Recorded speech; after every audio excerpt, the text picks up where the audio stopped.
I guess first and foremost, thank you for joining us today for this webinar where we will be discussing the benefits and ROI of using Dimensioner technology and related tools to help navigate the LTL world.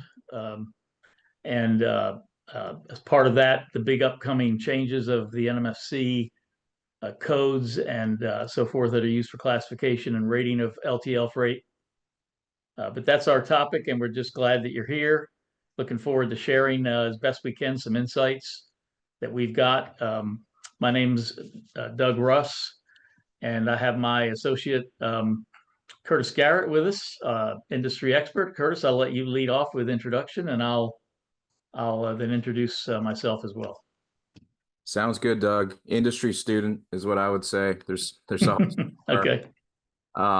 Yeah, thanks for having me. Excited to talk through this topic. I've been in LTL about 18 years now. The first 8 years with Old Dominion. Worked as a driver there for a little while, and then eventually weights and inspections, pricing, yield management. Learned a lot there, and that kind of set me up for my next chapter in the LTL market, which was serving LTL shippers at 3 different 3PLs. And now I've got my own company, Rate Hero, where we do a lot of different things, building some LTL technology products, as well as help on the services and consulting side. And yeah, just try to keep my ear to the ground and, learn and inform folks as much as I can about LTL. Awesome. Thank you. And again, my name is Doug Russ. I'm the CEO of PLP Logistics. We are a full service logistics provider, logistics service provider. Um, we have grown quite a bit of expertise over the years in less than truckload LTL shipping, which we'll be diving into here in a sec. But we do handle all other services and modes that you might expect from a logistics service provider. So 14 years ago, we started PLP, my partner and I, and we developed a strong base of shipper customers. That's continued to grow, and we found over the years that partnerships are a huge part of that, and that's one of the reasons why Curtis and I are collaborating, not just today, but we on an ongoing basis to see what we can contribute to the LTL world, and we're just pleased to be a part of that. So, I'm going to let Curtis kick off our discussion today with the latest news, what's going on with some big changes coming with the NMFTA and what that means for you. And then we'll talk further about solutions and things that might be helpful for you. So, Curtis, if you want to begin that part, that'd be great. Will do. And just a reminder to anybody, if you have questions, we're going to designate some time at the end to get to those and talk through whatever you'd like to put in. So there is a question option within the webinar interface, and go ahead and start submitting those. So big changes coming. Kind of the way I think about this broadly is 2025 is a big year for the LTL industry, where we're taking a pretty large step from being, more reactionary, more, guessing and really just focusing on a small portion of shipment level data, weights, freight class, origin, destination, that sort of thing, and taking a leap forward into becoming more of a precision, proactive market with dimensions, which really it doesn't just play into the pricing and rating side of things. It also is a huge uplift or upgrade, I should say, to carriers operationally.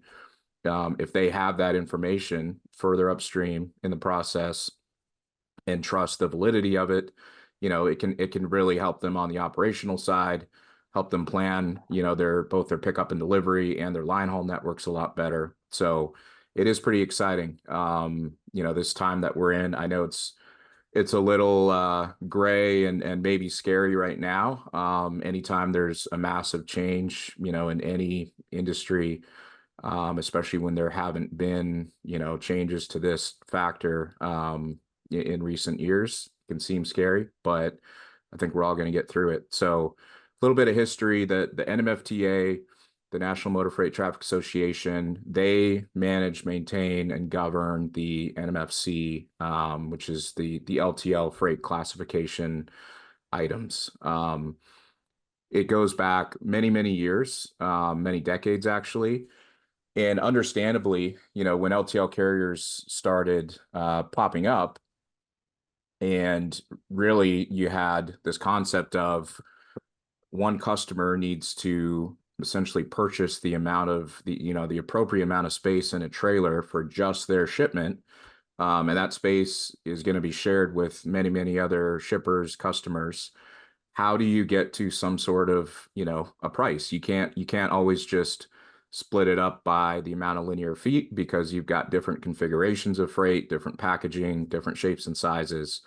And then you have all these other factors as well that go into, both the cost and the risk for carriers when it comes to hauling certain types of freight. So they put in, the NMFTA had put in this classification system decades ago, as mentioned, and for a long time, really all carriers had to go by up until the last 10 to 15 years or so, with the predominance of more dimensioning equipment, more measuring of freight, was just a weight and hopefully some sort of description of that freight. But it really, neither of those two really gave them, enough intel and information on how much space this is taking up, what type of packaging is involved. Is this crated in a wooden solid crate, or is it, some sort of potentially high price piece of machinery that's kind of exposed and higher risk to damage and that sort of thing.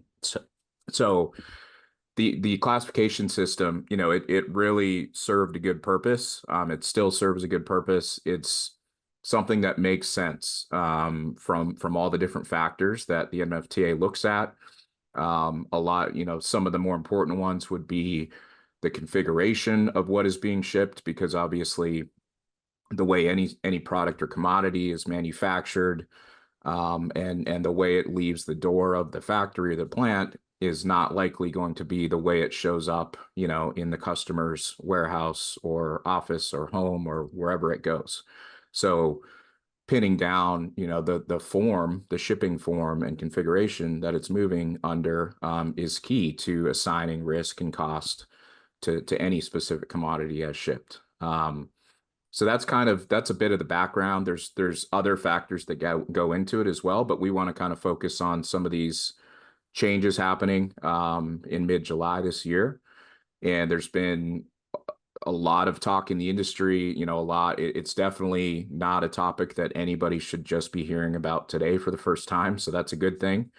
There's been some time to prepare.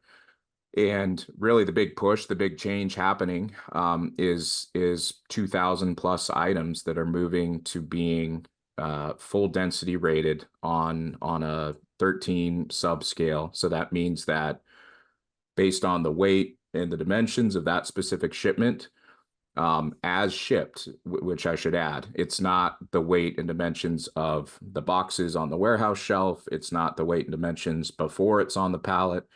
It's in its as shipped form, in a crate, on a pallet, wrapped, protected, ready to move on the LTL carrier's trailer. That density will now correlate with a specific class on this scale that's widely available. And that's going to drive and really streamline just a lot of the LTL pricing programs, both on a macro level, when carriers are evaluating shipment data sets, as well as on a micro level and shipment by shipment, as these large national carriers and regional carriers are picking up processing, rating, and billing for tens of thousands of shipments each per day in a lot of cases. So yeah, it's a great move. It's a huge progress indicator for the industry. And I think, it's important to, at some point, detach individual specific commodity types from individual specific classes, and have that density driven factor be kind of the core, variable when it comes to how much should a carrier charge for a certain shipment. The other thing to note real quick, that density, obviously, you know, that allows you to figure out the space utilized in the trailer. And for most of the national LTL carriers and some of the regionals, depending on how big their service footprint is, that space really equals line haul cost, which is typically the highest cost component, any single cost component, for any, you know, any national carrier. Highest priced drivers, burning more fuel, more equipment wear and tear. So there's typically higher costs associated with the line haul portion of the movement of your freight, versus pickup and delivery. The caveat there is if you are talking about a regional carrier, you know, that time spent at pickup and delivery, that's gonna play a large factor into the cost as well. But honestly, the classification, the packaging, the density, that also plays a big role on the pickup and delivery cost side when it comes to just cross-docking, picking up, loading, delivering, and handling the freight in general. So that's kind of a rundown and some context for some of the upcoming changes that are happening. Doug, I think we want to talk through just real impact and what the outcome is. Sure. I've got a few thoughts, but anything you'd like to weigh in on as well? Yeah, I mean, you made a good point of saying obviously the rating system being used, and it can be a bit complicated and sometimes hard to understand a little bit, but it's if you recognize the fact that the existing rating system has been a little simpler in the sense of you might have commodities or products that were just automatically listed as one class, you know, so class 70 or for a particular product, or class 110. Of course, that derives or generates the rate you pay. And what density does, pounds per cubic foot, clearly becomes critical when it comes to the new system of a scale that's going to be a sliding scale that we'll get to in a little bit here. But it's you know, we talked about pickup costs and economies. You know, talked about other things that affect your cost. You know, we're concerned with the big picture of your entire LTL bucket of cost, and that not only is including the rating, fundamentally the line haul cost that comes from that, but also, of course, accuracy is important for that. But the other piece to this is you have obviously other costs that have become even more prominent and more impactful over the years, that are the different accessorials that take place. Some of which are critical, is a critical tie into to dimensions if it's like overlength freight. So that's a big piece of the cost of moving freight if you have overlength freight or oversized freight, and then you have other accessorial services that are a part of the overall equation of what is the cost of this LTL shipping that you do. You know, you've got lift gates and residential deliveries and all kinds of other services that the carriers continue to, I would say, expand some of the list of those kinds of services and costs. And it's natural. It's just something we need to really be aware of. So again, ties all the way back to these changes in the NMFC, which relate to changes in fundamental rates and line haul, and then keeping in mind the other critical factors of any LTL program, which is understanding the shipper's customers. In other words, shippers must understand their customers and the delivery requirements necessary so that the overall picture of rating is accurate. So I would just mention those things are important as well.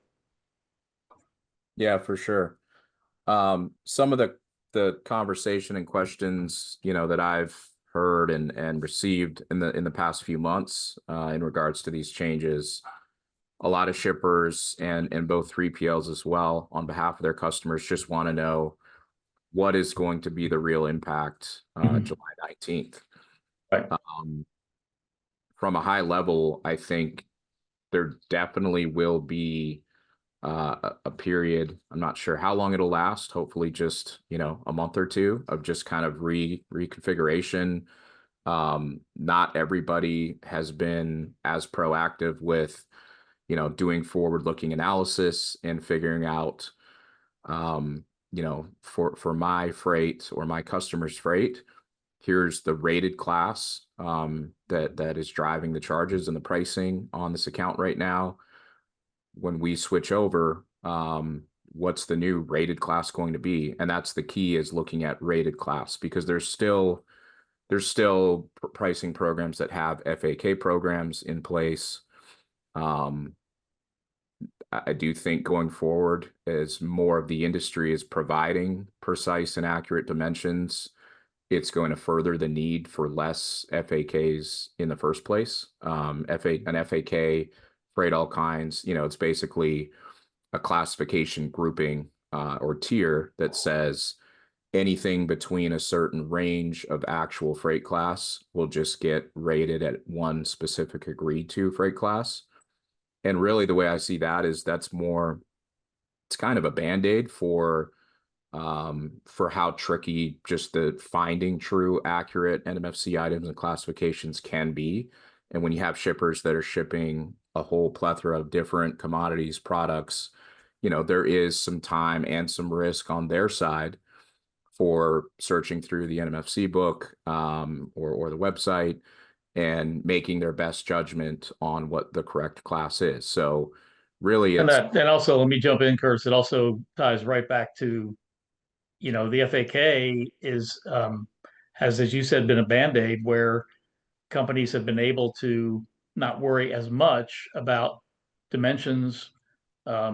Obviously, weight's always critical, but if you've got any either lack of accuracy in dimensions or weights, and you could land inside of a range, the FAK would sort of protect, be a guardrail, like a bumper rail in a bowling alley, to keep you in the class that, if it's a class 70 that goes from the range of 50 to 110, and you've got a class 70, then you're protected a bit. But as we all know now, carriers generally are going to be desiring actual class. It's a better, more accurate way to go for them, and therefore, if they desire that, it's helpful for shippers to start thinking that way too, and move away from FAKs if you can. And all the NMFC changes coming now are really going to require a thoughtful shift in some operational procedures for a lot of shippers to make sure they're actually getting accurate DIMs, accurate weight, and using that to steer clear of the FAKs that don't necessarily give you the best rates in negotiating with the carriers.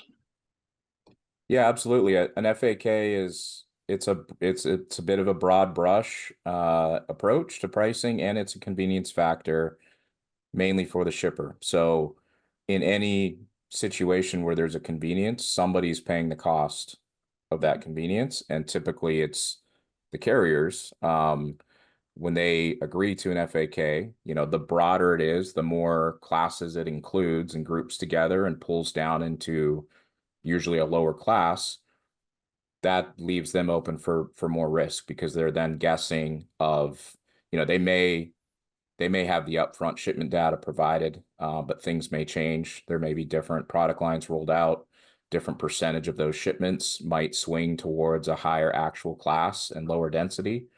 And so now their cost and revenue models are kind of turned upside down a little bit if they're still, discounting those higher classes and pulling them down to a lower rated class. So yeah, it's better for everybody in the long run. And it's kind of common sense, right? Like, just the more you can work off as an industry, as a company operating within an industry, the more you can work off actual data and actual information is better for everybody. And we've been slowly marching towards that. But really, until, the current era of affordable dimensioning and accurate measurement and weighing equipment being available broadly to the industry, it just wasn't feasible to be able to capture that much, that precise of information on every single shipment when it's a high transaction industry. There's a lot of LTL shipments moving around. Exactly.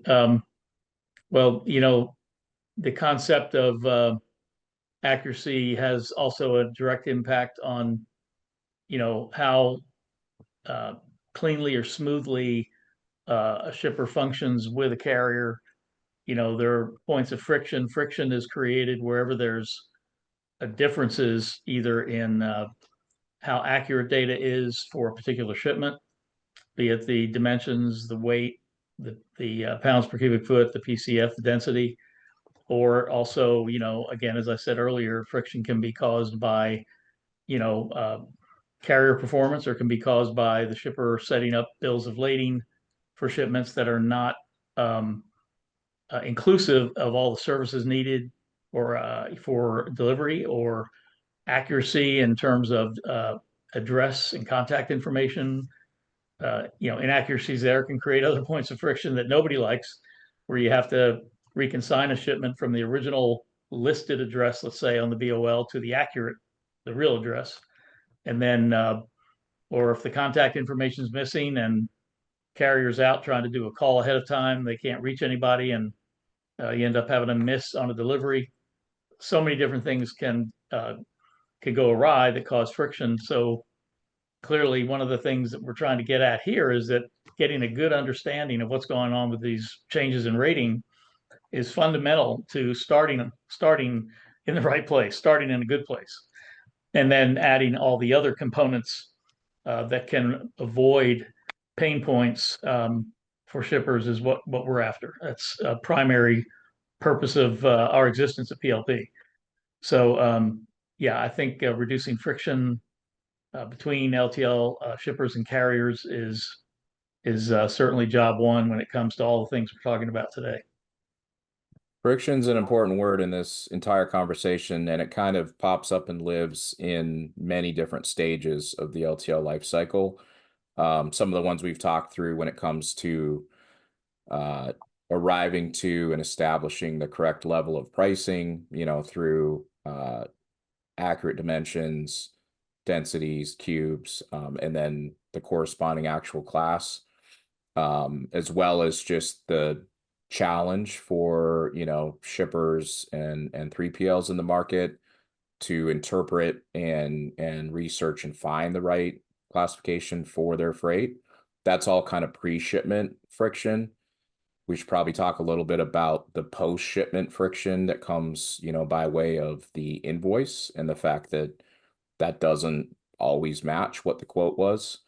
Mm. Uh, there's there's been many studies done, some that I've done myself, looking at large swaths of LTL shipment data, and looking at quotes versus invoices, discrepancies, really drilling into, specific categories of discrepancies. And when it comes to reclassification and anything related to arriving at an accurate cube and density, and class of a shipment, it's very clear to me that carriers are way ahead of shippers when it comes to understanding, quantifying, understanding, and in turn billing as such for what they're hauling. And so, there's almost a gauntlet thrown. Like it's really, there's a lot of accountability on the shipper side, the 3PL side, for those involved in the LTL mode to catch up and to play on the same level. And I know that's what PLP's, doing and trying to push forward with. Right. A lot of folks don't like to hear the continual boring, unsexy message of you need accurate dimensions, you need accurate weights. But it is the answer. It's the common sense answer. If you're putting incorrect, assumptions and incorrect inputs into something, then you're likely going to get a different outcome or output. So yeah, there's so much, different numbers are tossed around with percentage of LTL transactions that do have some sort of invoice discrepancy. Typically, from what I have seen and heard from other companies, is somewhere between 20 to 30%, which is even a wide range in itself. But in the long run, as we're pouring more accurate, and more precise information into the front end, as far as quotes and shipments tendered to carriers, I do believe, and I'm excited to see, I think that number will come down. and we're Yeah, it needs to. It's a lot of the cost that forever. is being pushed out and onto the shippers is due to um, you know, unfortunately avoidable, inaccuracies in various ways. And this is definitely a category where we say an ounce of prevention is worth multiple pounds of solution or benefit. Yeah. Um, we 20 to 30%. Yeah, I mean, I've seen high percentages, and the two main areas, I guess you could say, for back to pain points for a second. Really, pain points come, I think, in at least two major categories, maybe more, but the two I think of are, when it comes to shippers interacting with or shippers working that work with us, we're looking at, are the carriers performing? Are there operational issues with pickup success? A high percentage of pickup success, and then how's the transit and delivery performance? Are they taking care of the freight? Is there damages that are excessive? Um, and a lot of things go into impacting that. I mean, including how well it's packaged, how well the products are packaged. But then you've got the other category of pain points that have to do with billing and basically invoicing that we get from the carriers, and those exceptions, those billing exceptions, can definitely be mitigated with a combination of accuracy, combination of understanding your commodity, making sure you're rating it right, setting it up right.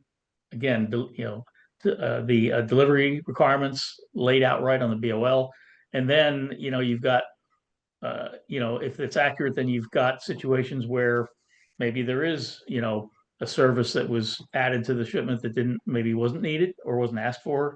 So we get into a lot of between billing exceptions, things that need to be corrected if there has been a situation with how the shipper handled the setup of the shipment, or then you have bill disputing, and you can dispute to try to get that percentage, essentially get that percentage down to a more acceptable number if there's a legitimate dispute to be had. Yeah, absolutely.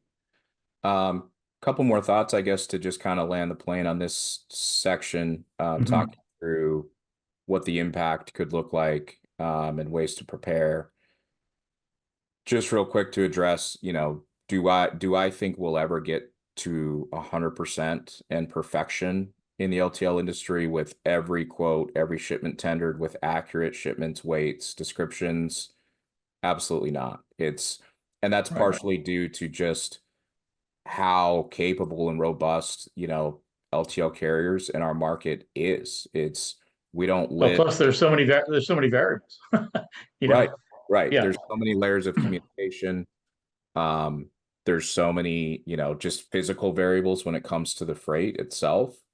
We don't live in a world like parcel does, where everything can pretty much be contained to a conveyor belt, where you're talking about either a box this big or this big. We're talking about small single pallet shipments that weigh less than 100 pounds, or large trailer filling shipments of, different sizes and configuration of freight. Some of that freight never makes it off of the pickup trailer. If it's loaded on, say, a 28-foot pup because of the shipment size or the configuration, it may never be cross-docked. It may just move through that carrier's network, on that same trailer that picked it up. So we're never going to get to perfection. And I think, given the nature of LTL freight, I think that's fine. But we definitely need to get a lot better than where we're at. And then, as far as just, real preparation, and something we've been doing behind the scenes, with PLP and for PLP's clients, um, if you have shipment data, of what you or your customers have been shipping on a shipment level, not summarized overall, you have weights, class, and preferably dimensions.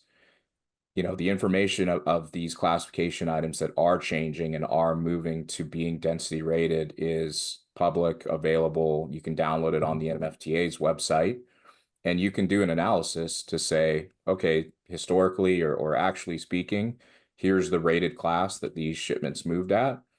Um, first step would be, is this an NMFC that is changing? Yes or no? Remove everything that's not changing. You're left with what is. And then you're going to look at, okay, based on the shipment attributes, of each specific shipment, what is that new class going to be? And you can model and you can rate and figure out, in a dollar and cents output to a pretty precise level, what your new cost might look like. And I would guess that some will go down, some will go up. There'll be some companies that are net winners with this and some that are net losers. And so if you've kept, a good line of communication and really invested in your carrier relationships, perfectly acceptable to have a conversation with them and talk through the impact. I think there's a bit of a misconception that all the carriers are just kind of sitting back and rubbing their hands together and waiting to pick up the extra pennies that are going to fall from this. Honestly, a lot of the conversations I've had, they're just as they're questioning just as much as the rest of us what the real impact will have and what this means on their pricing teams and their back office corporate departments at each carrier. And they're very committed to, working through this process with their shippers, because it really doesn't benefit them or anybody else to have a bunch of discrepancies, a bunch of reactive cleanup and reclassification and that sort of thing. At the end of the day, they want what was run through their cost model and what drives the price that they're able to, offer on a specific account. They want that to match with the true profile and the cost driving attributes of that shipment or that account. So Right. just Right. to It's very, nobody has a crystal ball, carriers, shippers, or 3PLs, logistics providers. Nobody has a crystal ball on the exact impact. The key is getting prepared, so it is what you said. It's like shippers need to look at their products. If they have a product catalog, like our customers, embed in we have a very strong transportation management software system that all the shipping activity of all of our customers flows through that. And the beauty of that is we have having great carrier partners is critical for shippers. And certainly that's what we like to think of in terms of how we provide service to our shipper customers with great carriers. And at the same time, we also need good technology. And the fundamental technology used that we provide is a transportation management system that we have a great partner in 3PL systems. We've worked with them for many years, and in that we have product catalogs for each customer set up. And that product catalog is that preparation needs to be done by looking at your products or product catalog if you have that available to try to determine, okay, based on that commodity description and looking at the new lineup of NMFC codes, what potential changes could take place. And we'll get to a little later. We have a tool that we have available to help folks. Happy to talk with anybody about it. We have an NMFC playbook that'll help guide you through an analysis of your NMFC codes and what possible changes might take place. And that's going to be a very helpful process, a needful process for everybody, for all shippers to look at and make sure they don't get surprised by changes that might have an impact. And some of these things you can get ahead of with discussions with carriers ahead of time and so forth to try to mitigate any potential negative shift. So exactly. Why don't we jump into just practically speaking, how PLP approaches this dimensioning sure. partnership.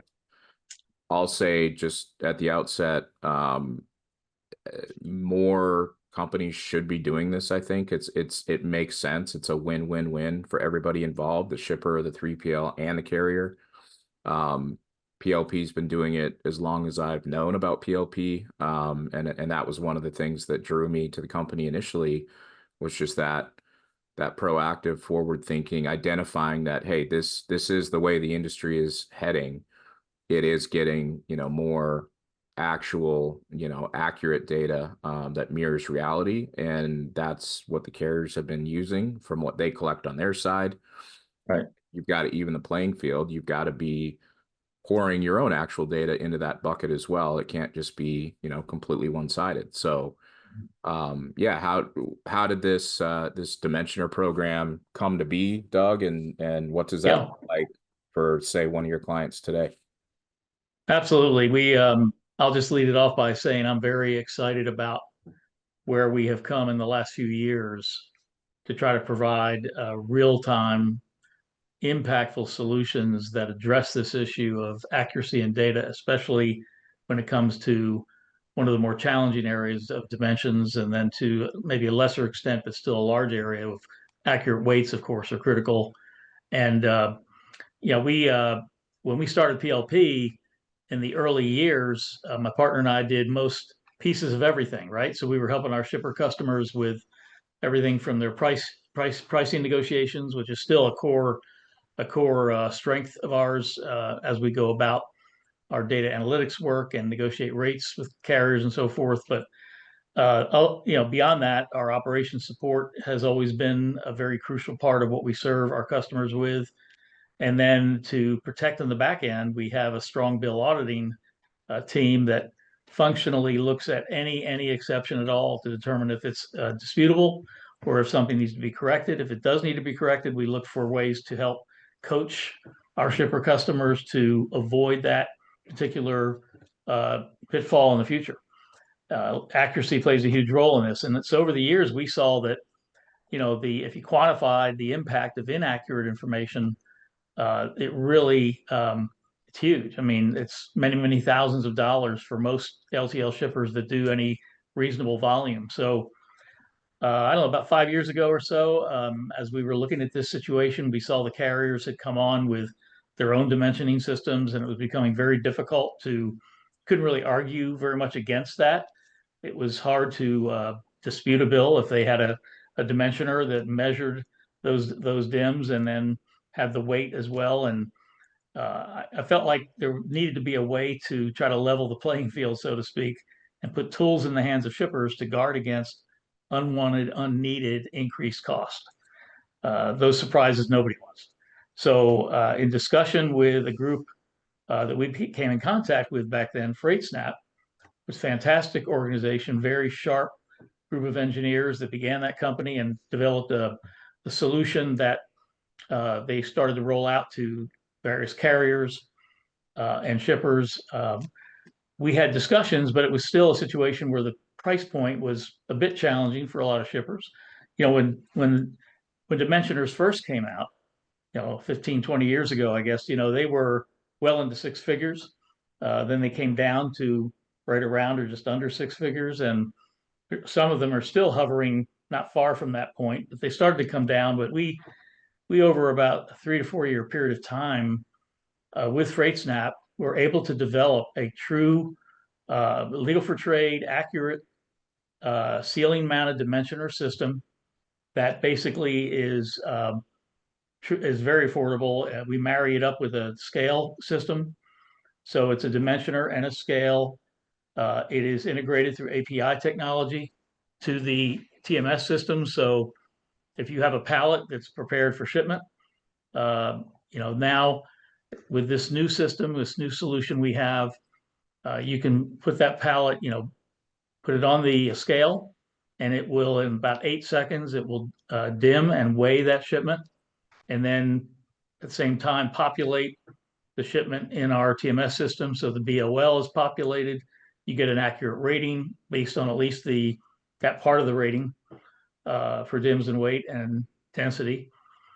And so this solution, about 2 years ago, we finally got it to the place where working with FreightSnap, we were able to make it a very affordable entry into the marketplace. We were written up in FreightWaves for that innovation. I think at the time we were the first, if not one of the first, if not the first 3PL to offer that solution to the shipping public.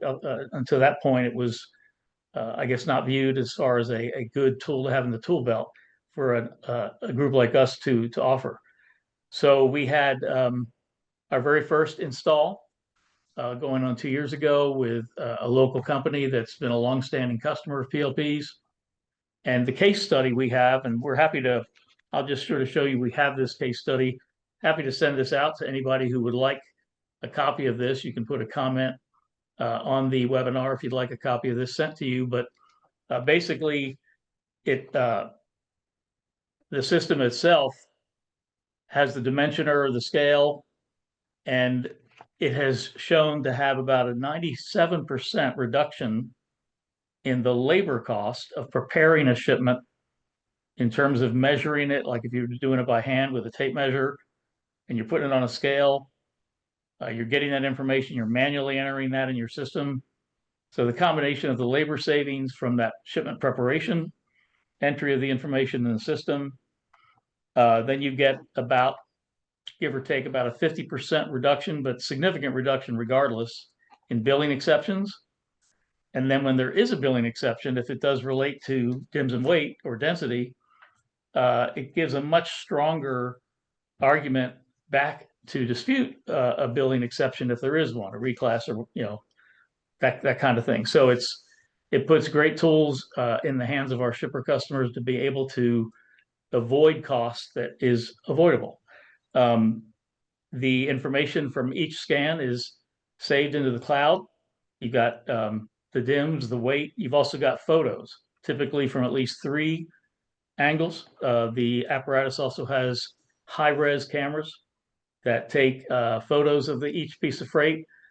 Why is that important? It's helpful to have the photos, one, to support the actual data from the shipment, but it also is helpful to have photos if you've got a lost piece of freight and you've got to go back to the carrier. And our ops team does this whenever there's a lost piece of freight. Now they can go grab those photos, get that information out to the carrier to try to help locate the freight. Always better to have a photo of the freight right off the bat.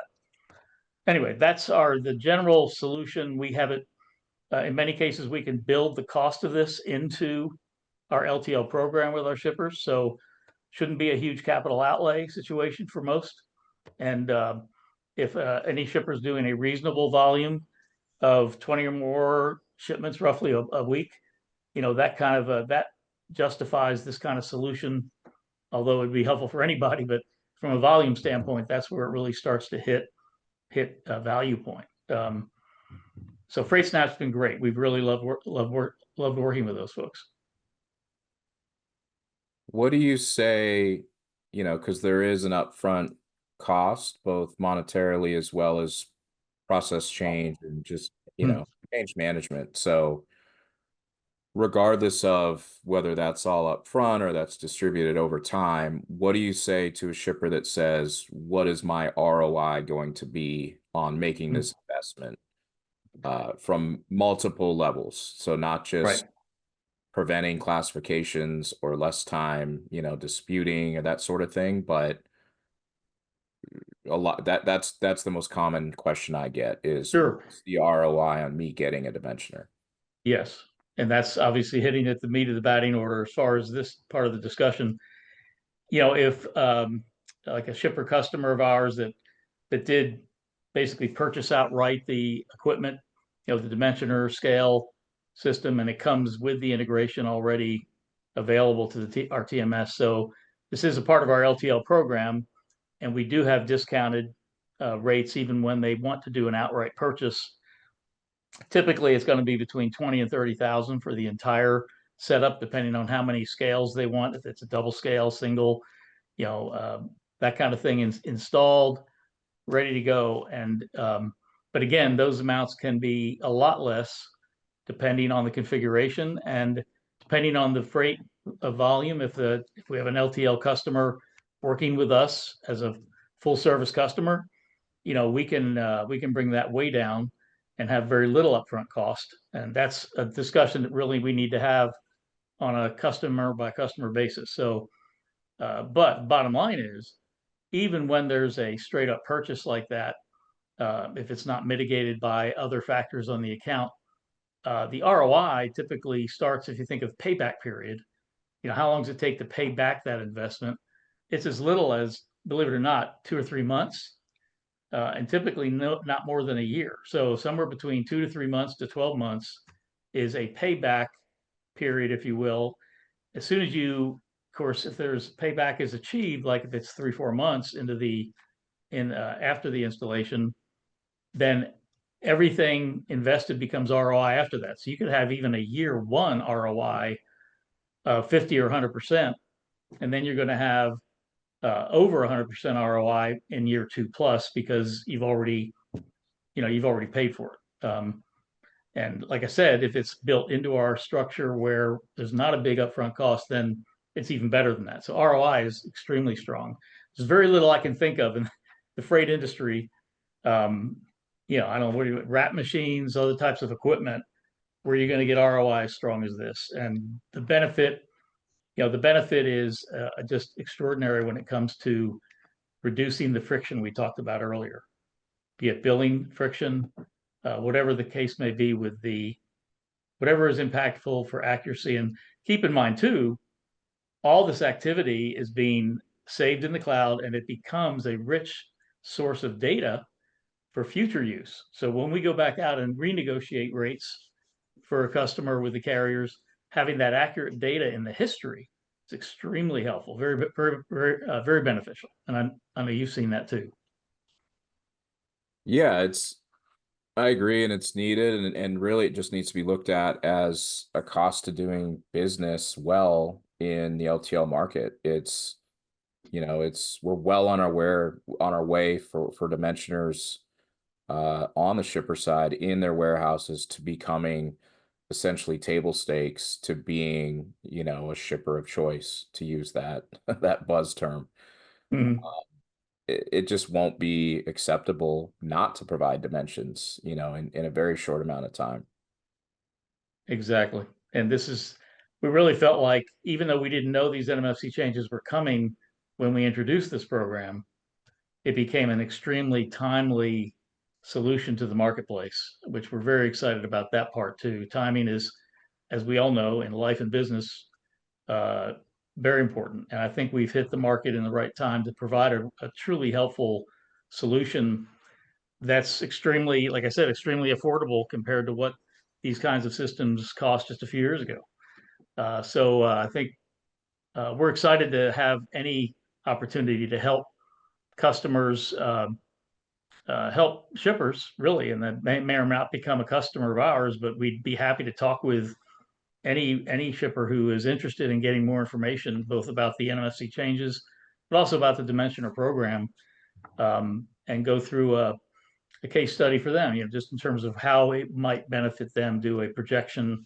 We have a structure where we can actually project that ROI for a particular shipper. Just need to have a discussion, have the information available to do that for them. Awesome. Do you want to turn to some questions? I see one that came in a while ago. Sure. Somebody said, can you give a real life example of a shipper's product and how it would change classification wise with the changes? So I had an example on hand. This is something that it's a commodity that has already changed. So it's already something that has happened in years past, but it's no different than any of these other changes that are coming up this year. So cereal bars. I have a lot of kids. They go through a lot of granola bars, cereal bars, that sort of thing. It used to be that specific product had its own NMFC item number, which was 72045. It was a partial density rated item. So it was really just split up into two different subclasses. So anything that was under 15 pounds per cubic foot density got one class, and anything over got another class.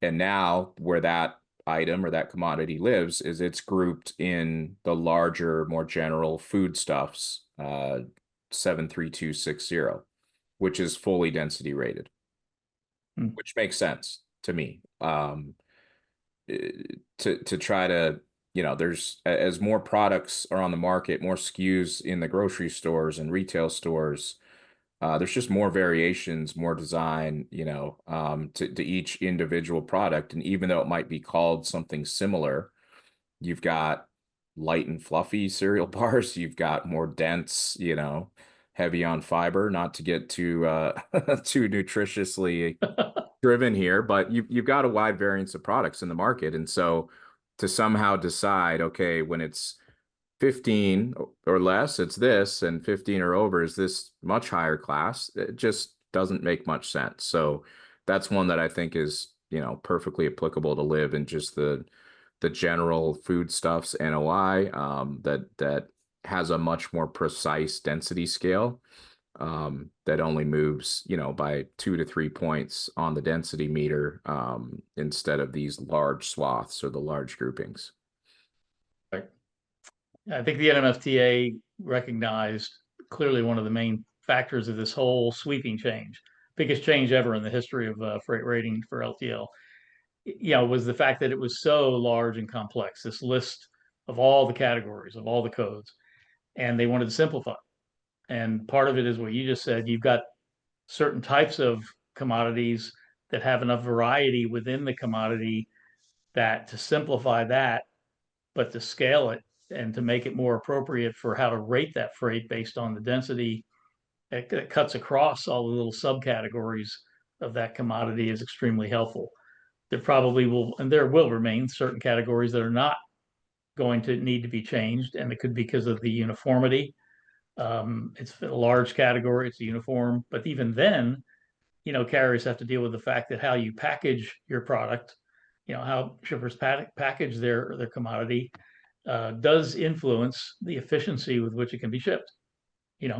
And if it's done really well and it's efficient, great. But if it's not quite as well, then the use even there of a sliding scale is helpful for how to properly rate and how for carriers to recoup their cost. And again, that's why we're here though too. PLP's here to try to help shippers determine and decipher things, even like how to improve their packaging, how to help influence the end, keeping the end in mind, which is accuracy, efficiency, meaning low rates, and a few exceptions, keep the exceptions to a minimum. So all those things flow into that. Yeah. Nobody wants to be shipping and paying for air due to, packaging that's not suited for what's being shipped. And that is what matters. That it's the freight, in the form that it's tendered to carriers. So you might have a relatively dense product, but if you're sticking it in a box, in a crate, or the way you're stacking your pallet means that you're, also kind of sectioning off this whole section of air and unused space that the carrier can't utilize for other shipments, you're going to pay for that. Yeah. Another question came in, Doug, if you want to grab this one. It's, can you explain if this is happening overnight, meaning the NMFC changes? How will I know if I'm not prepared? Well, first of all, it's happening soon. It's going to be, I believe, the effective date was supposed to be the 19th of July, but there's some communication coming out from NMFTA that will help clarify if there's any variation or shifting in that time frame. But the point is, it's right around the corner. So to be prepared for that, and we will send out to all the attendees, by the way, I mentioned earlier this playbook we have. Well, the NMFC playbook we will send out to everyone who's been attending here today, and happy to walk through, once you've gone through that, happy to walk through with you whatever level of preparedness you need assistance with. We're happy to talk with you about it. It's no charge. It's complimentary to have that discussion with you. And if we can be of assistance further, great. If it's just a matter of giving you some clarification on some things, that's fine too. But yeah, I think being prepared now, now is the time. Even if you've got a relatively simple commodity mix, now's the time to be assessing that. We were already doing that with all of our shipper customers, one by one, all the way through the detail, so that we're making sure they have the any changes in scope and preparing for that, and making changes in our system, for example, to make sure it's going to be accurate from the get-go. But every shipper should be looking at this now, because we're just a few weeks away from the changes going live. Yeah, it's coming. And it's it's been like we said at the get-go here, it's been talked about, discussed. I've seen the NMFTA folks at almost every major freight conference in the past year and a half, probably talking about it. So there's been a lot of lead time to this. But yeah, it's just about go time. Well, absolutely. And I'll just add to that, apart from the playbook, and I've already mentioned, and some folks have chimed in, they'd like a copy of our case study, which is fine too. You know, it really is not a single sum game. In other words, having a strong LTL program, it does start with some fundamentals, understanding your product, handling information accurately, developing processes that put shipments together in an intelligent way, protect the shipment, have it accurately rated, have all the delivery requirements properly requested on the BOLs for shipments, and all these things. We're really here to try to help prepare shippers and work with shippers to help them optimize the overall package of all those results. And we just happen to believe the Freight Snap Dimensioner system, that solution is an incredibly powerful tool that we'd love to deploy and help folks deploy wherever possible, wherever it makes sense. So with the flexibility we have on the pricing and things of that nature, we're really, really excited to talk with anybody about that if they think it would be of benefit. Yeah, so I think we're gonna wrap this up. Everybody that signed up and registered will receive the recording.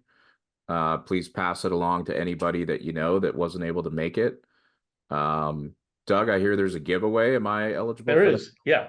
Everybody who's attended, there's going to be a drawing after the webinar is completed for it's an Amazon gift card. I think it's $100, if I'm not mistaken. That'll be immediately done and sent out to the winner. And just as a small measure of appreciation for your time and attention today. And there are many other questions in this, like we said earlier, it's a complex arena, LTL freight. So anything we can help with as follow-up, please feel free to reach out to us. And as I said, we'll be sending you the NMFC playbook as well. So really excited about getting these helpful tools into the hands of our shipping public.